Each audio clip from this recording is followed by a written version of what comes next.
오늘의 문학 산책 주띵커와 함께합니다. 네이버 블로그 김정원 작가님과의 대화. 명작은 시작과 과정, 결말까지 모두 이미 알고 있지만 다시 처음부터 감상하게 만든다. 제목을 길게 쓸 수밖에 없었다. 이것이 명작의 가치를 설명할 수 있는 가장 짧은 한 줄이라고 생각했기 때문이다. 그렇다면 이유가 뭘까? 왜 명작은 다시 감상해도 또 새로운 감동을 주는가? 중간중간에 녹아있는 언어가 자신을 감상하는 사람에게 매번 새로운 감동을 선물하기 때문이다. 하루는 매우 우연한 기회로 1990년에 나온 귀여운 여인 프리티 워먼이라는 영화를 무려 개봉 34년 만에 처음 감상한 적이 있다. 보는 내내 중간중간에 섞인 근사한 대사에 놀라서 매우 많은 메모를 했던 기억이 있다. 당시 나는 이런 후회를 했다. 이 영화를 개봉 당시 봤으면 얼마나 더 좋았을까. 하지만 이내 다시 나는 이런 생각을 하며 그때 아무리 봤어도 달라질 건 없다는 결론을 냈다. 이유는 간단하다. 지금에서야 경탄할 만한 것들이 보이는 것이지.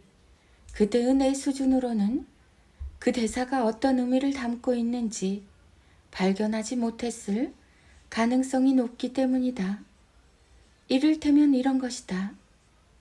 사업가 남자 주인공이 콜걸로 나온 여자 주인공에게 일주일 동안 함께 있는 대가로 얼마를 주면 되겠냐고 묻자 한참 고민하던 여자 주인공은 당시로는 꽤 많은 금액인 $3,000를 부른다.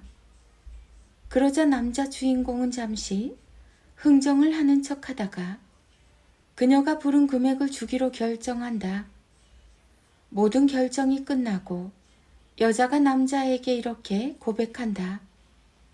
사실 저는 $2,000만 줬어도 당신의 제안을 수락했을 거예요. 하지만 그 말을 들은 남자는 따뜻한 미소를 지으며 이렇게 응수한다. 난 $4,000도 줄 수 있어요.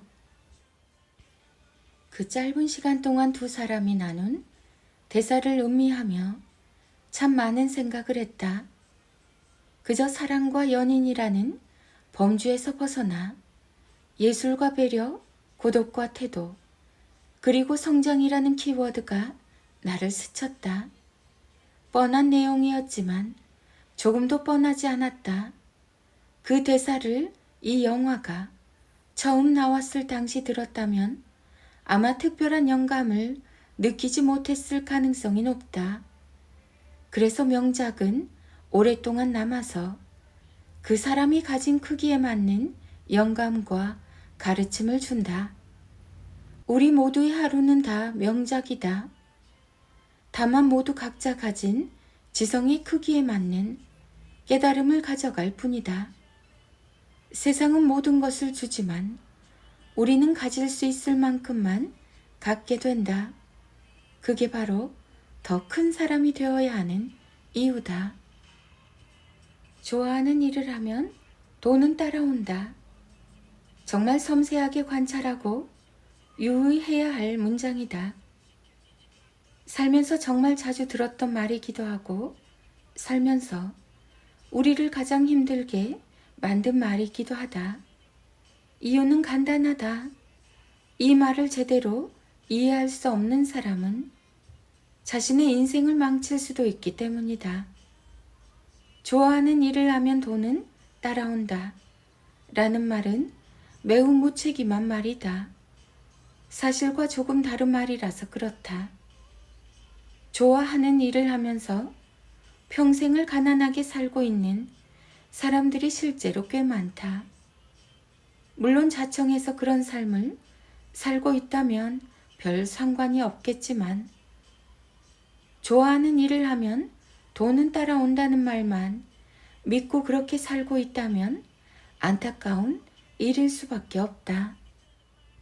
나는 글을 쓰면서도 삶을 잊지 않고 사는 동안에도 글을 잊지 않는다. 단순히 좋아하는 일을 하는 것만으로는 돈이 되지 않는다. 삶에 신경을 쓰지 않고 좋아하는 일만 하다 보면 자꾸 방향이 흔들려서 자기만의 세상에 살게 될 가능성이 높아진다. 물론 그렇게 살다가 간혹 잘된 사례도 나올 수 있다. 하지만 우리는 언제나 예측 가능한 수준에서 일상을 유지해야 한다. 스스로도 예측할 수 없는 인생을 살게 되면 자신에 대한 믿음도 유지하기 힘들기 때문이다. 그래서 늘 삶을 잊지 않아야 한다. 너무 수준이 높아도, 반대로 너무 수준이 낮아도, 너무 세상 속에 갇혀도, 반대로 너무 세상 밖으로 멀어져도 내가 좋아하는 일은 내 삶에 도움이 되지 않을 수 있다. 아래 글에 대한 제 답입니다. 여러분의 생각이 궁금합니다. 좋아하는 일을 하며 잘 사는 10가지 방법. 1. 인생은 운이 결정적인 역할을 한다. 2. 그렇다고 운만 믿고 안주하지 마라. 3.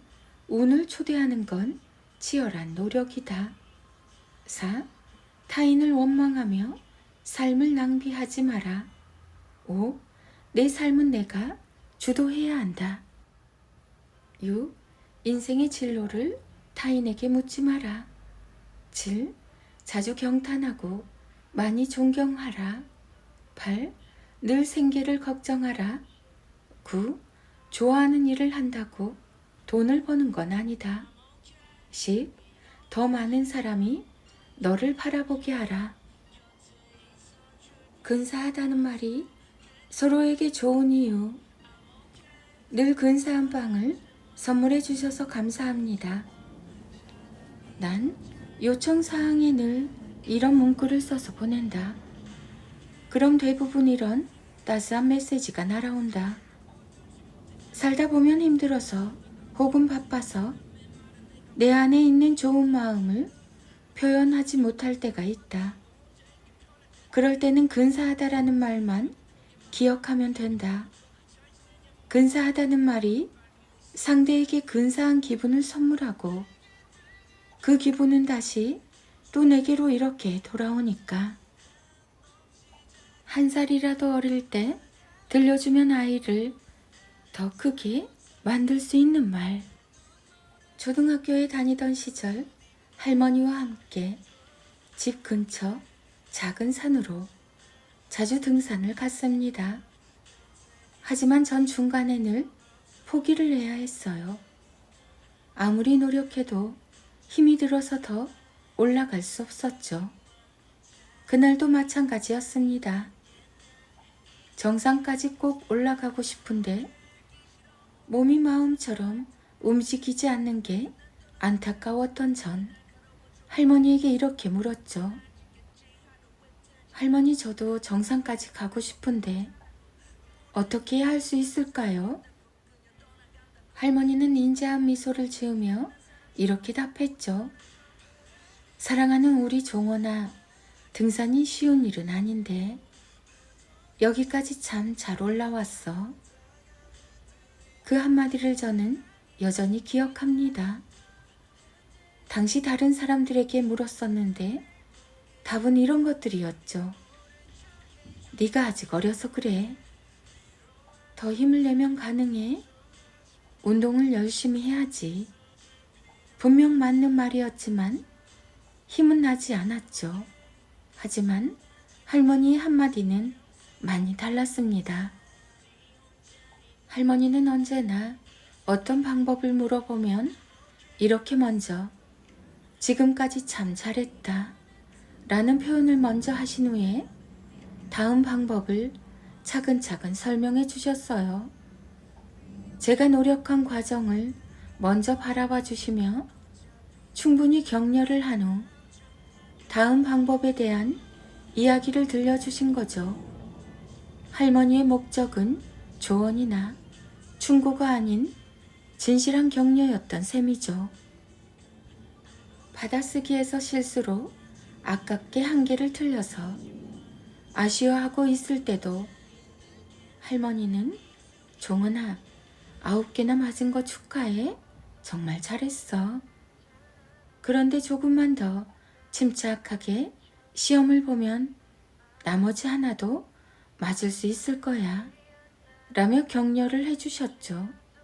그 말을 들었을 때 저는 자신에 대한 믿음이 강해지며 동시에 탄탄해지는 자존감의 크기를 느낄 수 있었습니다. 앞으로 아이는 자기 앞에 놓인 수많은 산을 올라가야 하고 최선을 다한 시험에서 실수로 틀리는 경험을 자주 반복하게 될 겁니다. 그럴 때 힘든 아이에게 100점을 받을 수 있는 노력을 해야 한다고 하거나 포기하지 않고 계속하다 보면 만점을 받을 수 있다라는 말도 좋지만 그보다 먼저 아이의 과정을 바라보며 격려할 수 있는 말을 들려줄 수 있다면 좀 더 큰 아이로 키울 수 있습니다. 다음에 소개하는 5가지 격려의 말을 필사와 낭독으로 꼭 여러분의 언어로 만드시길 바랍니다. 1. 여기까지 참 잘했어. 2. 지금도 충분히 대단해. 3. 예전보다 더 좋아졌어. 4. 많이 노력한 거 엄마는 알고 있어. 5. 괜찮아. 여기에서 시작하면 돼. 아이에게 어떤 조언이나 방법을 알려주기 전에 부모가 가장 먼저 해야 할 일은 지금까지 참 잘했다는 사실을 전하는 것입니다. 아이가 열심히 하지 않아서 만족하지 못할 수도 있어요. 그래도 격려해 주세요. 조언이나 방법을 알려주는 건 어른이라면 누구나 해줄 수 있는 것이지만 아이가 나름대로 치열하게 보낸 과정을 보며 격려하는 건 부모만이 할 수 있는 일이죠. 하늘의 별처럼 귀하고 빛나는 일이라서 부모에게 맡겨진 것입니다. 지금부터 매일 그 빛을 아이에게 보여주세요. 나에게 들려주는 예쁜 말, 김종원 작가. 김종원 작가, 육아 스타그램, 육아 일상, 자녀 교육 대화, 말, 부모, 초등학생, 중학생, 그림책, 동화책, 나에게 들려주는 예쁜 말. 자녀들의 인문학, 인력 낭송이 이어집니다. 김종원 작가님의 하루 한 장 365대 아이 성장 인력. 매일 아침에 일어나 자신을 응원하고 매일 잠들기 전 자신을 용서하세요. 하지 못했다는 후회를 하기보다는 그럼에도 할 수 있다는 희망을 품고 살아요.